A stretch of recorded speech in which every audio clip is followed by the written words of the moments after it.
성부와 성자 성령의 이름으로 아멘.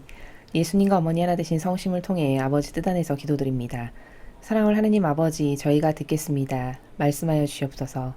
또한 아버지, 간곡히 청원드리옵건대 이제 아버지의 뜻이 하늘을 이미 통치하시고 지배하신 것과 같이 이제 이 땅을 군림하시고 통치하시며 지배하여 다스리시옵소서.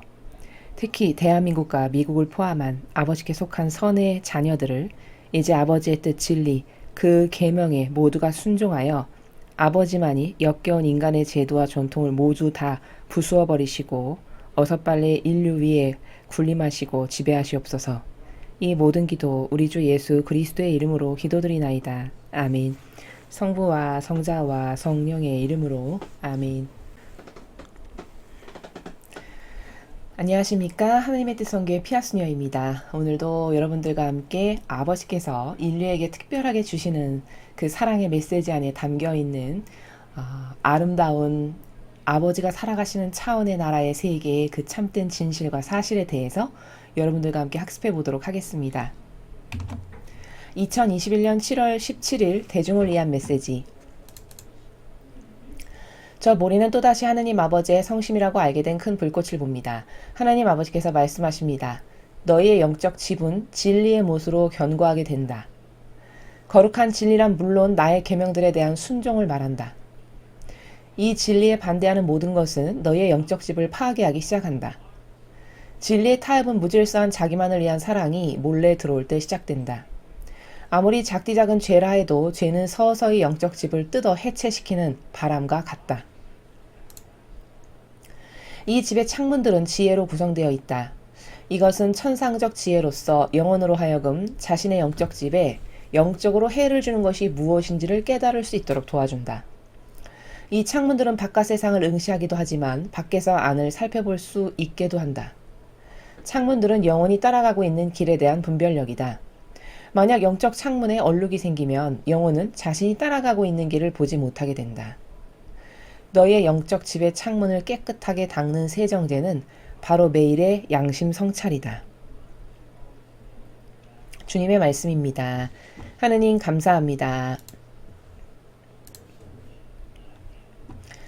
자, 요즘은 계속 영적 집에 대해서 하느님 아버지께서 말씀하고 계십니다. 그 중에서도 오늘은 그 영적 집을 안팎을 경계를 나누는 창문, 창문에 대해서 하느님 아버지께서 말씀하여 주고 계시는데요. 자, 앞에부터 차근차근히 하나하나 살펴보도록 하겠습니다. 너희의 영적 지분, 진리의 못으로 견고하게 된다. 자, 우리가 하느님과의 나와의 긴밀한 관계성, 그 관계성을 쌓아나가는 것이 영적인 집이라고 어제 그제 메시지에서 아버지께서 계속 말씀하셨습니다. 자, 그런데 그 집을 그럼 튼튼하게 쌓아야 되겠죠. 아버지와 나와의 관계성에서 신뢰와 믿음으로, 절대적 믿음과 신뢰로 그렇게 해서 튼튼하게 쌓아야 될 텐데, 자, 그럼 집을 지으려면 예를 들어 나무로 짓는다. 그럼 나무 이 판과 또 다른 판을 연결하는 못이 필요하잖아요. 그 못이 어떻게 박혀 있느냐에 따라서 이 집은 견고할 수도 있고 부실할 수도 있죠. 지금 그 말씀을 하시는 겁니다. 자, 너희가 영적 집을 짓는데 그 집은 이 판자와 이 판자를 연결할 때 못이 필요한데 그 못이 바로 진리의 못이다. 고정시키는 그 못을 어떻게 박느냐에 따라서 견고한가 아니면 부실한가가 이 집이 결정된다. 이런 말씀을 하십니다. 거룩한 진리란 물론 나의 계명들에 대한 순종을 말한다. 자, 근데 그 못이 진리라고 하는 못인데 그 거룩한 진리라는 것은 또 어떤 것을 말씀하시는 거냐면 계명에 대한 순종을 말한다. 이렇게 말씀하십니다. 그러니까 다시 말하면 아까 못은 진리의 못이다. 근데 진리라는 것은 곧 계명을 순종하는 거다. 그러니까 이꼬로 다시 거슬러 올라가면 저 못이라는 것은 곧 계명이네요. 그렇죠. 이쪽 판과 이쪽 판을 아주 강하게 고정시키는 계명. 그게 바로 못이라고 말씀을 하시죠. 그러니 곰곰이 생각을 해보니까 저 말씀이 너무나도 맞는 이유는 계명이라는 것은 어떤 경계값을 다 가르쳐 주시는 거죠. 이웃과의 사랑의 관계에서의 어떤 경계값을 지켜야 되는지, 하느님을 사랑하는 데 있어서 어떤 질서를 넘으면 안 되고 지켜야 되는지, 이렇게 계명은 다양한 경계값을 가르쳐주고 그것을 그 선을 넘지 않는 것을 말씀하시죠. 그러니까 그 못이 계명이라 함은 이렇게 강하게 고정시키면서 강하게 고정된다라는 것은 경계를 넘지 않게끔 유지시켜주는, 이것이 바로 진리의 못이다. 이렇게 너희 집을 지을 때 너가 못은 곧 진리인데 그 진리는 이꼬로 다시 말하면 계명인데 그 계명을 잘 지킨다면 너의 영적 집은 튼튼할 거다. 이렇게 말씀하시는 것이죠. 왜냐하면 못이 이꼬로 계명이니까. 이 진리에 반대하는 모든 것은 너의 영적 집을 파괴하기 시작한다. 그렇죠.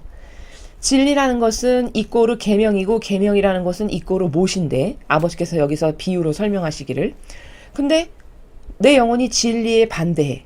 그럼 진리에 반대한다는 건 뭘까요? 성경에 나오는 참된 진실과 사실을 반대하는 거죠.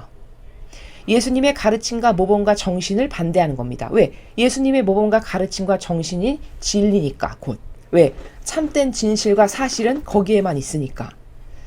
고로 아버지의 뜻을 반대하고 예수님의 정신과 가르침과 모범에 반대하고 참된 진실과 사실이라고 하는 이 성경에 나오는 모든 아버지의 다스림, 다양한 원칙들, 이런 것들에 반대한다라는 것은 자기의 집이, 영적 집이 서서히 파괴되기 시작한다는 것을 알아야 된다라고 말씀하시는 것이죠.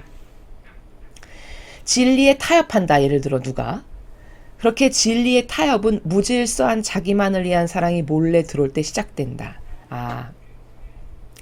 내가 내 자아의 종으로서 살면서 자아를 하느님보다 더 높은 우상으로 떠받들면서 살면서 그 내 자아가 원하는 것만을 계속 따르면서 살아가는 게 무질서한 자기만을 위한 사랑입니다.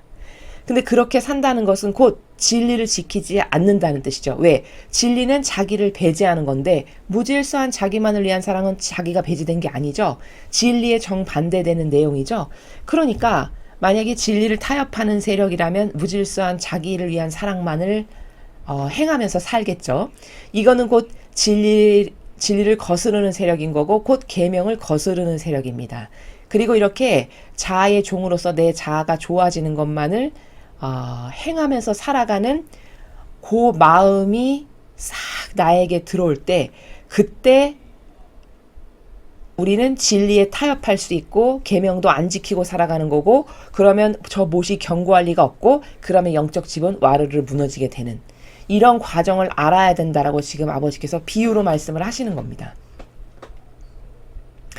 아무리 작디 작은 죄라 해도 죄는 서서히 영적 집을 뜯어 해체시키는 바람과 같다. 자, 이 마지막 문장 굉장히 중요한 내용입니다. 아무리 작디 작은 죄라 해도 죄는 서서히 영적 집을 뜯어 해체시키는 바람과 같다. 자, 우리는 이 마지막 문장을 이름 붙여서 명명하기를 자금의 위대성이다. 저희는 이렇게 이야기합니다. 자, 자금의 위대성이라는 건 뭐냐?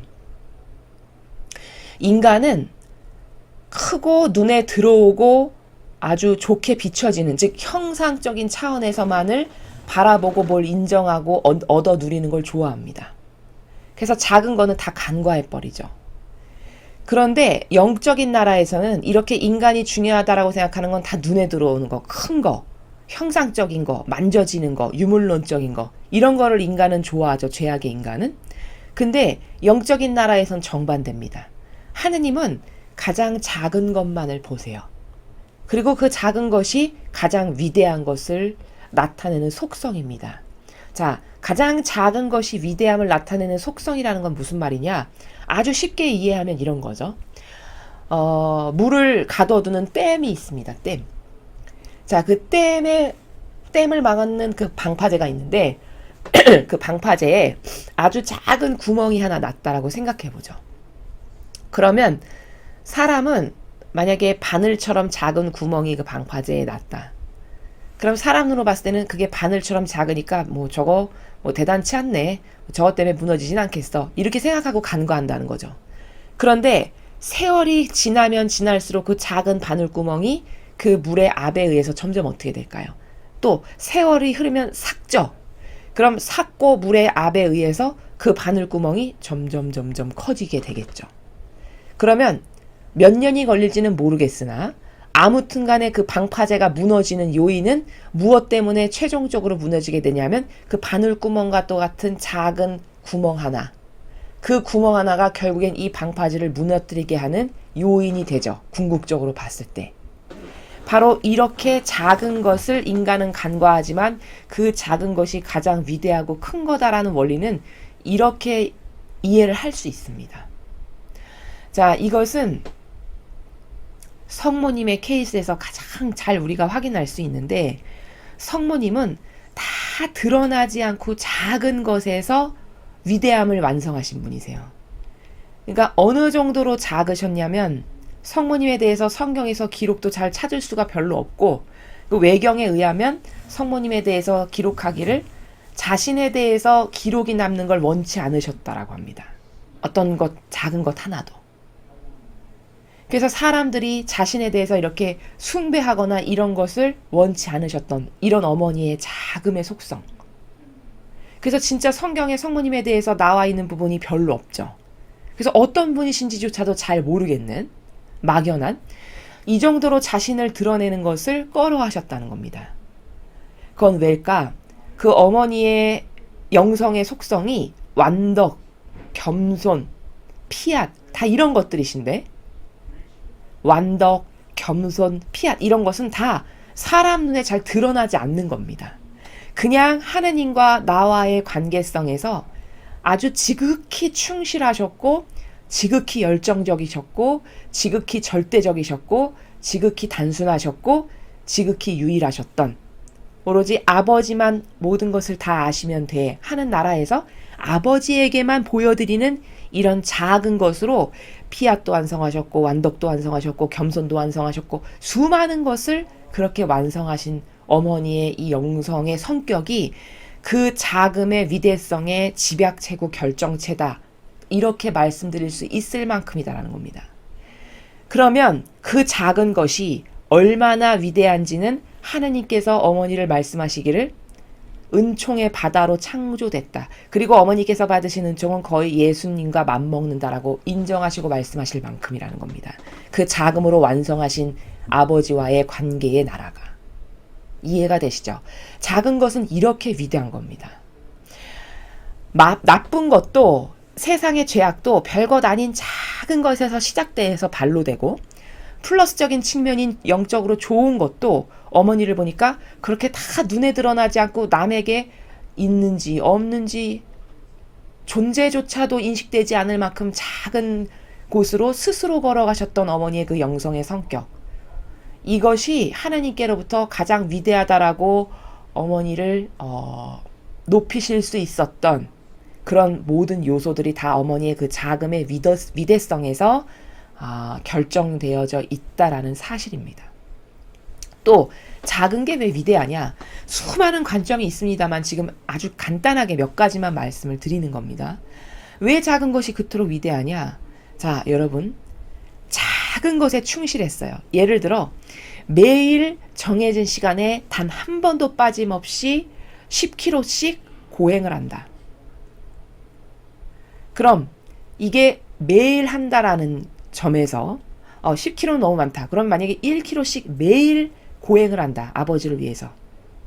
그러면 이것을 충직하게 하루도 안 빠지고 매일 1km씩 하는 걸 누가 할 수 있다.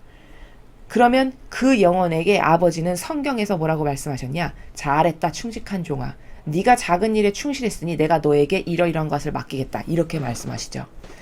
바로 그 작은 것에 그렇게 충직했으면 큰 것은 당연히 잘하게 될 거라는 것을 누구나 인정할 수 있죠. 그렇죠? 왜? 그 작은 것에 충직할 수 있는 것은 성실해야 되죠. 한결같아야 되죠. 지속적이어야 되죠. 인내심 있어야 되죠. 강해야 되죠.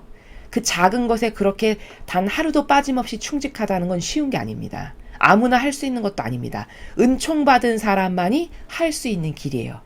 그럼 누군가가 어떤 영혼이 그렇게 작은 것, 남이 봤을 때 별것 아닌 것에 1년 365일 단 하루도 빠짐없이 매일 지속적으로 충직할 수 있었다.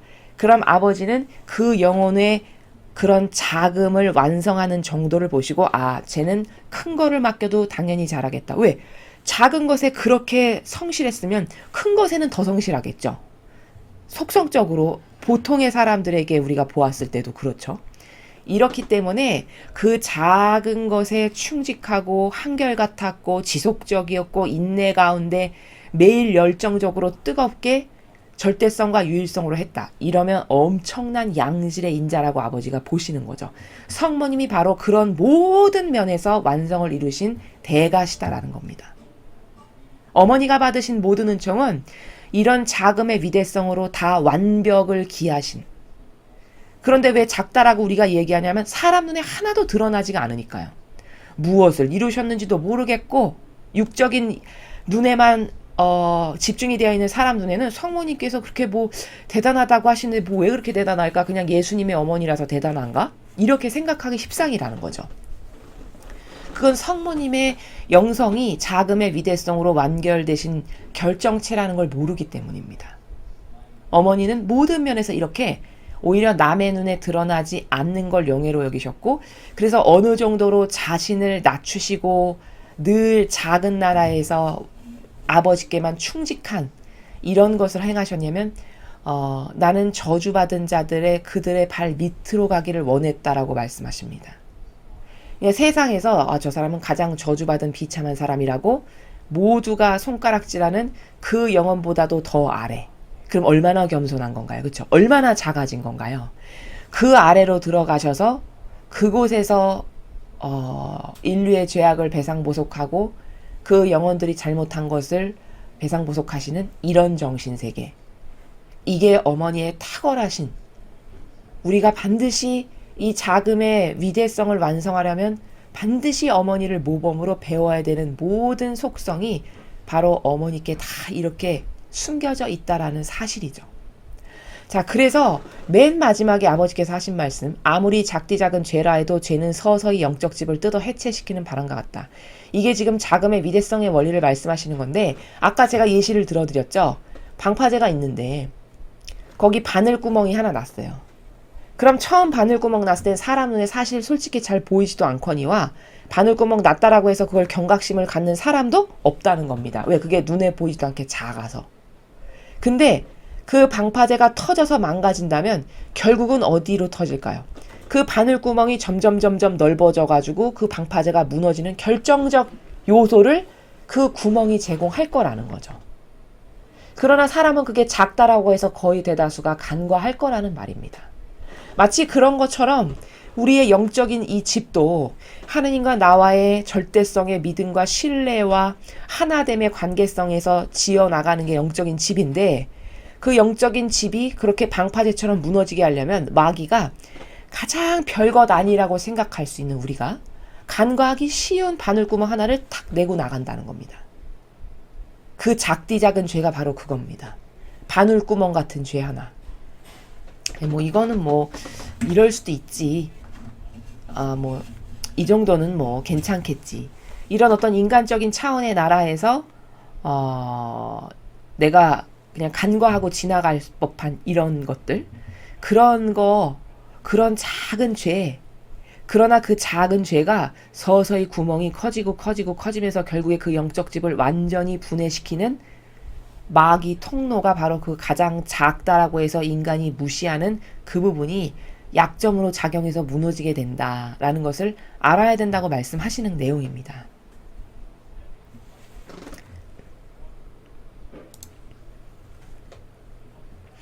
이 집의 창문들은 지혜로 구성되어 있다. 자, 우리가 이렇게 영적 집을 짓는데 집은 창문이 있기 마련이죠. 그러면 이 영적 집에도 창문들이 이렇게 있겠네요. 근데 그 창문은 지혜라는 것으로 구성이 되어 있대요.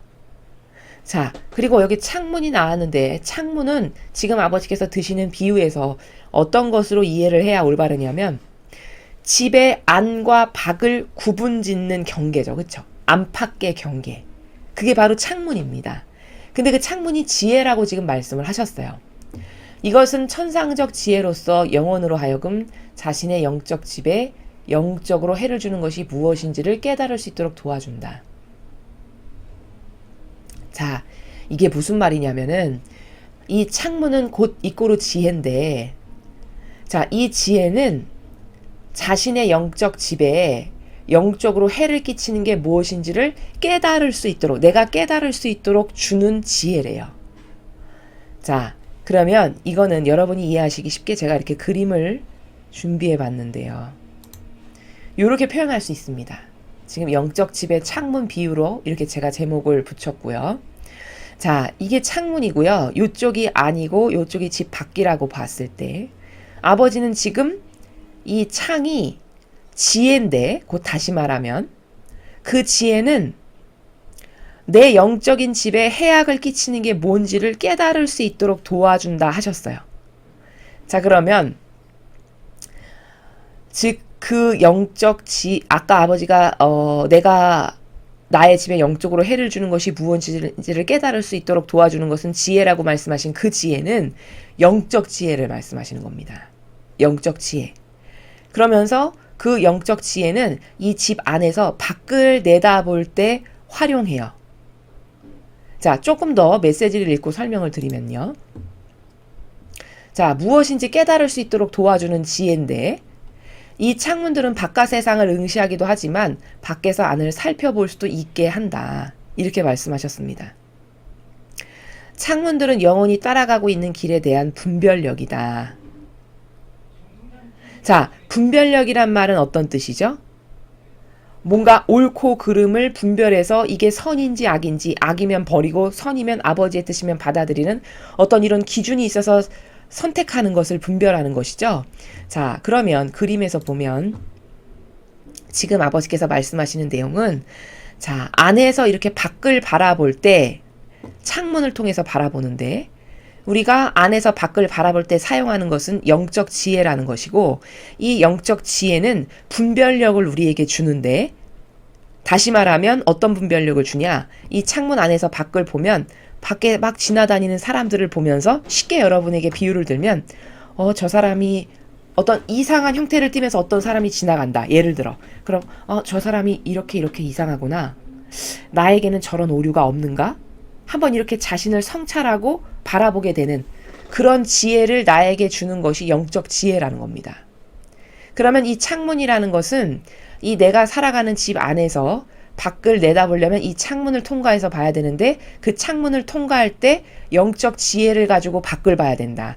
그럼 영적 지혜를 가지고 밖을 보면 밖에 지나다니는 무수히 많은 사람이나 세상적인 어떤 이슈나 사건들을 바라보면서 저 사건 이상한데?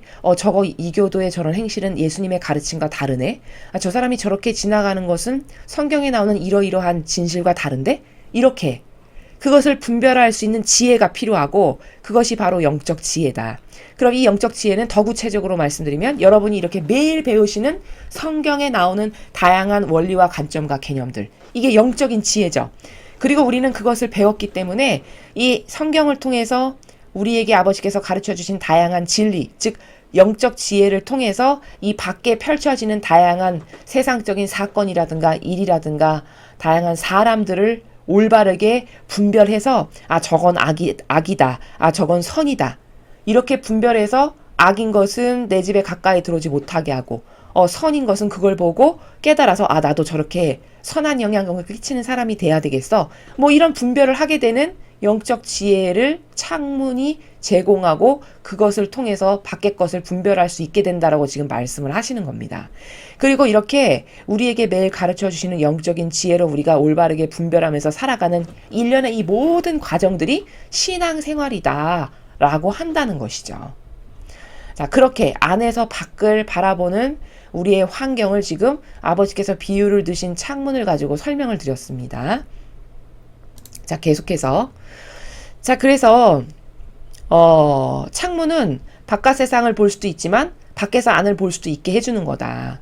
근데 창문은 영혼이 따라가고 있는 길에 대한 분별력이다. 그 창문이 분별력이라는 거예요. 어떤 옳고 그름을 구분 지을 수 있는 기준. 자, 그럼 그때 기준이 되어줄 건 아까 그림에서 보셨듯이 영적 지혜.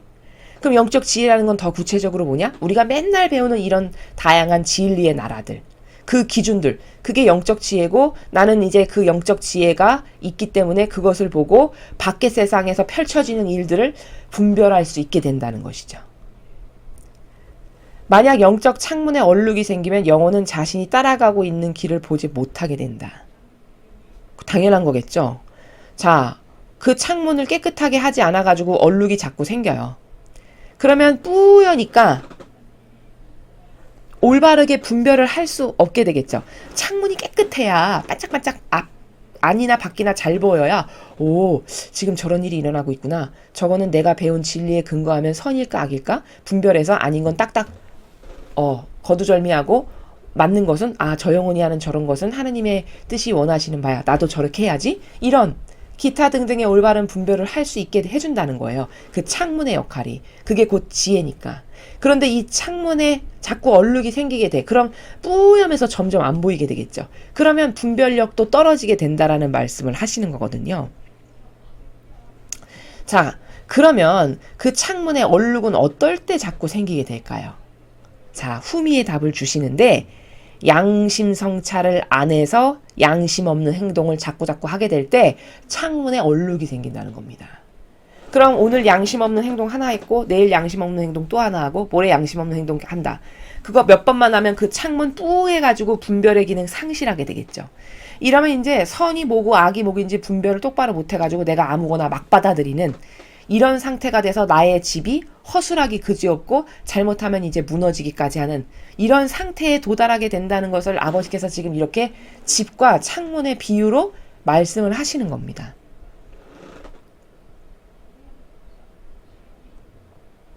너희의 영적 집의 창문을 깨끗하게 닦는 세정제는 바로 매일의 양심 성찰이다. 자, 창문이 깨끗해야 확실하게 분별을 할 수 있죠. 저것이 어떤 형상인지 볼 수 있고 보는 것을 통해서 내가 배운 진리의 기준에 근거해서 저게 진짜인지 가짜인지 선인지 악인지 이렇게 분별이 가능해지는 거잖아요. 그러니까 그 나의 창문을 맨날 깨끗하게 잘 닦아놔야 되는데 분별을 잘 하려면 자칫 잘못하면 얼룩이 생긴다는 거예요. 근데 얼룩은 어떨 때 생기냐면 매일매일의 양심 성찰을 잘하면 그 창문을 깨끗하게 닦는 세정제가 양심 성찰이니까 창문이 계속 깨끗한 것이 유지되는데 내가 양심 성찰을 매일 똑바로 하지 않는다. 그러면 창문에 얼룩이 생기게 되면서 이제 뿌옇게 되고 그러면 분별력이 떨어지게 되는 이런 상태로 영혼의 집이 무너져 내리게 된다라는 것을 총망라해서 지금 말씀을 하시는 내용입니다.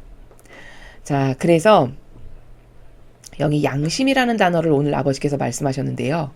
양심은 마음의 거울이죠. 내 마음의 거울이 곧 양심입니다.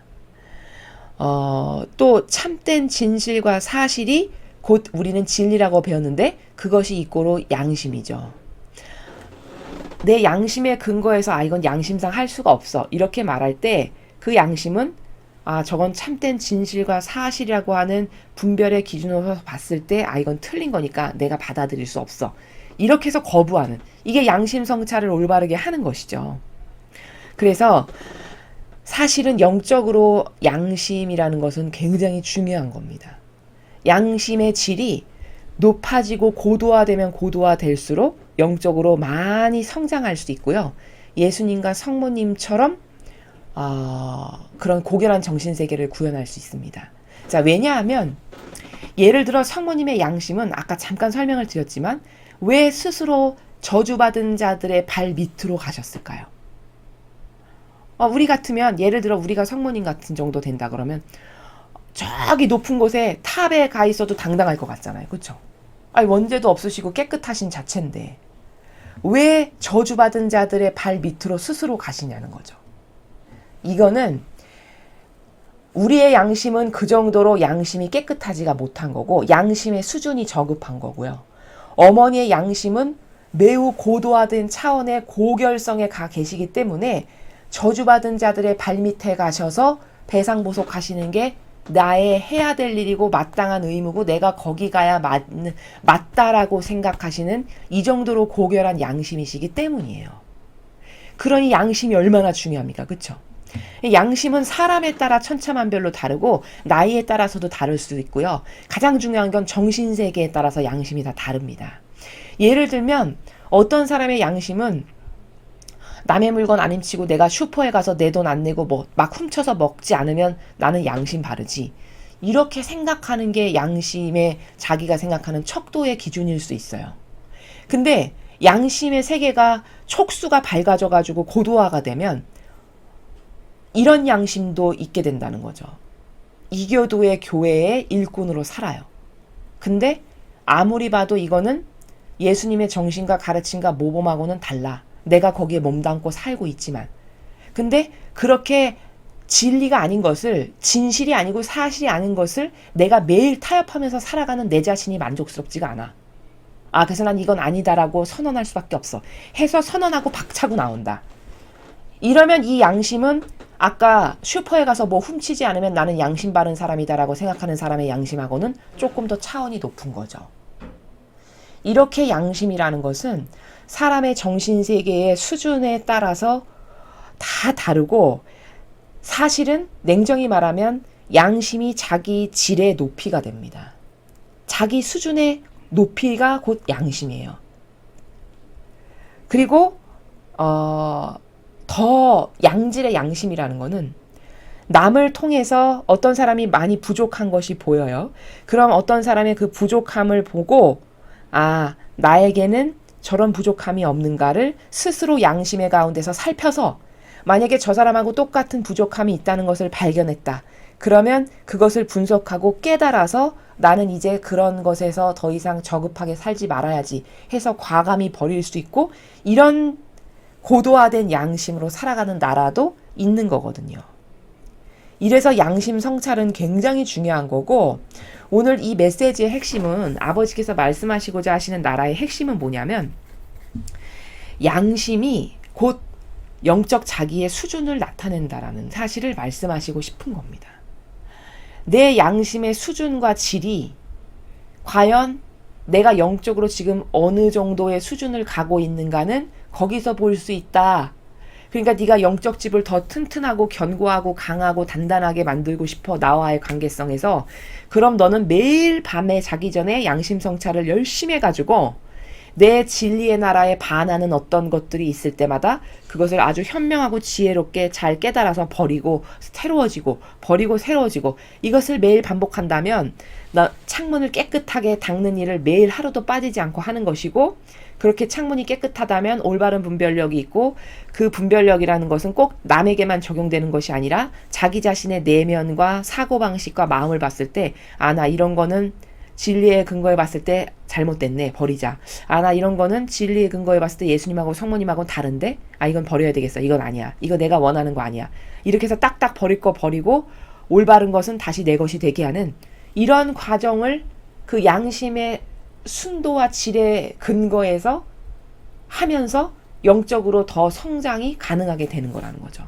근데 만약에 양심이 올바르지 못하다. 그러면 양심 올바르지 않은 사람에게 하느님의 은총이 임할 수 없습니다. 아버지께서 선택하셨고 사랑하셨고 특별히 뽑으셔서 많은 은총으로 아버지를 했던 구약과 신약과 현재 이르기까지 수많은 영혼들은 다 양심이 정직했다는 겁니다. 그래서 루이사 피카레타도 보면은 천상의 책에서 저는 비루하기 이를 데 없는 그런 사람이라서, 저는 악한 사람이라서 이런 고백을 하는 걸 보게 돼요. 그럼 평범한 사람의 눈으로 봤을 때는 내가 보기에는 훌륭하시기만 한데 영적으로 저렇게 훌륭하고 예수님도 만나고 매일 대화도 하고 통교도 하시는데 어디가 저렇게 악하다는 거야? 이렇게 생각할 수 있습니다. 우리의 눈으로 봤을 때는. 근데 그럼 그분이 자신을 성찰할 때 저는 악한 존재라, 저는 사악하기 이를 데 없는, 이런 말씀을 하시는 거는 그게 가증스럽게 거짓말로 하는 게 아니라 그 정도로 양심의 촉수가 일반인하고는 다르게 많이 밝아진 거죠. 이 영적 과정을 통해서. 그 과정을 통해서 자신이 예수님을 매일 만나 뵙고 통교를 나누고 그분에게 가르침을 받으면서 영적인 나라가 이거고 진실이 뭐고 사실이 뭐고 진리가 뭐고 자꾸 발견하다 보니 그 위대하시고 거룩하신 빛 앞에 자기가 하염없이 너무나도 초라하고 역겨운 존재라는 것을 정말 진실로 깨달은 거죠. 그렇게 진실로 깨달았으니까 그런 고백을 할 수가 있게 되는 겁니다. 그 정도로 양심의 촉수가 굉장히 높은 거죠. 자, 또 다른 일례로 다윗을 보면요. 하나님께서 정말 다윗을 많이 사랑하셨잖아요. 눈에 넣어도 아프지 않은 내 아들 다윗. 너 같은 아들은 과거에도 없었고 미래도 없을 거다. 이렇게 말씀하실 만큼 다윗을 진짜 사랑하시고 예뻐하셨어요. 근데 그 다윗이 왜 그렇게 하느님으로부터 많은 사랑을 받았는가라고 하는 것은 그 인물 분석을 하게 되면은 여러 가지 다윗만이 가지고 있는 훌륭한 속성들이 있는데 그 중에 하나가 뭐냐면 오늘 지금 양심이라는 부분이 나와서 말씀을 드리면 자기가 이제 하느님의 눈에 나는 일을 하게 되잖아요.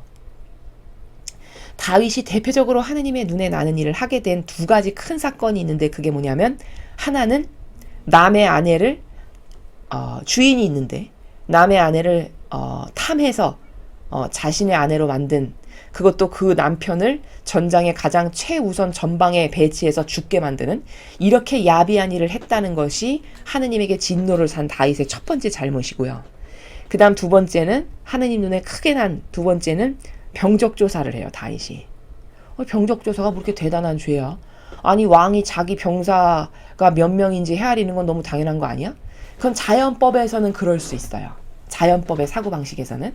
근데 하느님과 다윗의 특별한 영성의 관계에서 보면은 그건 엄청난 죄를 하느님께 지은 거예요. 왜냐하면 다윗하고 하느님의 관계는 완전히 돈독한 신뢰와 절대성의 믿음으로 하나 된 관계성이거든요. 그러면 그 모든 것이 다 하느님의 것인 거죠. 사실 다윗이 누리고 있는 모든 것이. 자기는 그냥 단지 하느님이 주신 은총과 축복으로 왕이라는 직분을 그냥 수행할 뿐이지 자신이 가지고 있는 그 모든 것이 다 아버지의 것이라고 하는 이 하느님과의 관계성에서 이것을 벗어나면 안 되는 거거든요. 그리고 다윗은 그때까지 그 나라에서 아버지께 충직한 아들이었어요. 근데 잠깐 악에게 속으면 다윗조차도 그런 일을 해요. 내 것인 양, 내 군사인 양, 마치 내가 만든 것인 양, 막 군대를 병적조사를 해서 다 이렇게 내 것인 것처럼 헤아리는 이게 하느님 눈에 나게 된 결정적 계기거든요. 근데 다윗이 이렇게 죄를 저질러서 아버지께서 벌을 하실 때 다윗을 죽이시질 않고 국민을 죽이시고 이렇게 남을 통해서 징계를 하세요. 성경을 보면. 근데 그때 다윗이 뭐라고 하냐면은 제가 괴로워 죽겠습니다. 차라리 저를 죽여주십시오, 아버지. 제가 잘못한 것이니 저를 벌해주세요. 이렇게 고백을 하죠. 그게 지극히 당연한 그 정직한 양심의 나라죠. 이런 양심이라든가 그리고 이제 계약의 계를 모셔올 때도 이렇게 보면은 다윗이 하느님은 저기 저렇게 천막에 맨날 계시는데 나는 이렇게 의리번쩍한 궁에서 살다니 이게 말이 안 되는 거요. 내가 이제 하느님의 집을 지어드려야 되겠어. 뭐 이런 고백을 하는 그런 양심이라든가 이게 그런 양심을 하느님은 예쁘게 보신 거거든요. 다윗이 고백했던 아버지께 사랑으로 드렸던 그런 양심의 나라들. 그래서 그 계약의 궤도 이렇게 모셔올 때 보면은 너무 기쁘고 행복해서 이제 아버지를 궁에 안전하게 모셔오신다는 그 사실에 너무 기쁘고 행복해서 몇 걸음 걸어오고 덩실덩실 춤추고 소 한 마리 잡고 이렇게 해서 수백 마리 소를 바쳐드리잖아요. 그 계약의 계를 궁으로 모셔올 때. 이런 반향, 다윗의 그런 양심, 하느님을 사랑하는 이런 아주 충실한 진실성의 나라에서의 이런 반향, 이게 아버지께 너무 아주 아름다운 향기로 아버지의 마음을 흡족하게 해드렸던 다윗의 훌륭한 속성이고 반향들이거든요. 그 다윗도 그렇게 보면 괄목할 만한 점이 그렇게 정직했다는 거예요. 그 양심이. 아니 보통 사람 같으면은 내가 왕이 돼가지고 이제 궁궐에서 사는데 내가 잘나서 왕이 됐다라고 생각하지. 이렇게 양치기같이 비루한 인간을 왕으로 주셔서 이건 다 아버지의 것이고 나는 그냥 그분의 충직한 종이다. 이렇게 생각하면서 사는 사람 드물겠죠. 근데 다윗은 굉장히 그 하느님께 결정적인 잘못을 한 두 가지를 빼고는 한평생 그렇게 하느님께 그런 정직성의 나라에서 충직했습니다. 요게 양심이 어느 정도인가라는 것을 다 그런 행했던 일들과 하느님께 고백드렸던 나라를 통해서 얼마든지 우리가 확인이 가능한 거거든요. 자, 이렇게 양심이라는 것은 촉수가 수준이 어떤 자기가 가지고 있는 어떤 기준이 다 자기 수준에 따라서 다 다르게 반영하는 나라고, 그 양심의 질이 고도화되고 더 고결해지고 더 단순해지고 오로지 아버지만을 위한 걸로 다 에너지가 전환되면 성모님과 같은 그런 위대한 양심의 나라에서, 그건 양심이라고 말씀드리기엔 너무 송구스럽고 그때는 겸손이란 단어가 성모님께는 어울리네요. 그 겸손으로 아버지께 감동을 들이셨던 분이 바로 성모님이십니다. 그래서 우리는 이렇게 매일 양심 성찰을 해가지고 내가 오늘 진리의 근거에서 아버지께 모욕 들었던 거 뭔가, 내가 오늘 매일 이렇게 진리를 배우는데 그거에 근거했을 때 성경적이지 않고 아버지의 다스림에서 벗어난 거 했던 거 뭔가, 이런 걸 매일 발견하고 깨달아서 아버지 잘못했습니다, 용서해 주세요, 그것을 잘할 수 있는 은총을 주십시오, 이렇게 해서 계속 나의 영적인 집을 튼튼하게 하고 똑바른 분별력을 갖게 하는 영적 창문을 양심 성찰을 통해서 깨끗하게 매일 닦는 것이 중요하다라는 말씀을 아버지께서 오늘 이 메시지를 통해서 주신 겁니다. 자, 그래서 아까 그 그림을 잠시 보면 안에서 밖을 볼 수도 있고 밖에서 안을 볼 수도 있는데, 안에서 밖을 바라보는 것은 내가 영적인 진실, 참된 진실과 사실이라고 하는 진리를 배운 그 진리가 기준의 근거점이 돼서 밖에 돌아가는 모든 세상의 일을 보았을 때 그 분별의 기준을 가지고, 아, 저것은 악이다, 선이다, 저건 성경에서 이렇게 했는데 성경과 다르네, 이런 걸 딱딱딱딱 분별할 수 있는 영적 지혜를 통해서 하느님을 기쁘게 해드리시고 올바르게 반영하는 신앙생활을 할 수 있게 하는 거, 이게 바로 양심을 통해서 이 창문을 이렇게 깨끗하게 매일 닦아드리면, 그러면 나의 집이 점점 튼튼해지고 강해지고 아버지와의 나와의 관계성도 돈독해지며 또 그 분별력을 통해서 내가 악에게 넘어가지 않을 수 있다, 이런 말씀을 하신 겁니다. 근데 아까 잠깐 아버지께서 안에서 밖을 볼 수도 있고 밖에서 안을 볼 수도 있다, 이렇게 말씀하셨잖아요. 그럼 밖에서 안을 바라본다는 건 뭘까? 바로 밖에서 그 창문을 통해서 이 안을 바라본다는 건 세상적 지혜를 가지고 밖에 돌아다니는 사람이 영적 집의 안을 이렇게 쳐다본다는 거예요. 밖에 돌아다니는 보통의 사람들이. 그럼 그 사람들이 영적인 집안을 이렇게 들여다볼 때는 세상적인 자연법의 지혜로 이렇게 밖에서 안을 쳐다보겠죠.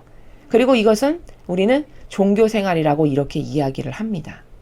그래서 안에서 바라보는 것이 있고 밖에서 안을 바라보는 것이 있는데, 영적인 집을 견고하게 하고 튼튼하게 하고 아버지와 나의 관계성을 아주 견고하고 더 돈독하고 더 내밀하고 더 하나 되는 관계로 하려면 내가 안에서 밖을 바라보는 그 진리라고 하는 영적 지혜를 통해서 똑바로 분별하고 매일 양심성찰을 통해서 창문을 닦음으로써 올바르게 분별할 수 있는 그 근간을 놓치지 않고 항상 유지하는, 그래서 아버지께 기쁨을 드리고 올바르게 반영하는 신앙생활을 잘 해나가는 것, 그것을 아버지께서 지금 집과 이 창문의 비유를 통해서 오늘 설명하셨다, 말씀하셨다 라고 여러분에게 요약 정리해서 말씀을 드립니다. 자, 오늘 아버지께서 주신 말씀, 집은 못으로 견고하게 만드는데 그 못은 곧 계명이고, 계명이라는 것은 경계를 넘지 않는, 즉 고정시키는 의미가 있죠. 따라서 못이 이꼬로 집을 잘 견고하게 고정시키는 계명을 뜻하는 거고, 그 계명은 이꼬로 다시 말하면 진리다. 전반부에서 이렇게 말씀을 하셨고, 그러니까 집이 튼튼해지려면, 하느님과의 나와의 관계성이 돈독해서 집이 튼튼해지려면 못이 강하고 튼튼해야 되는데, 그 못은 계명이니까 내가 계명을 충직하게 잘 지키는 사람이 되면 하느님과 나와의 영적인 관계는 더 깊어지고 더 신뢰와 믿음으로 강해지는 관계로 나아갈 수 있다. 요게 전반부에 말씀하신 핵심 요약이고, 후반부는 이제 창문에 관련돼서 말씀하셨을 때 제가 그림의 도구를 통해서 설명을 드렸습니다. 양심 성찰이 왜 중요한가?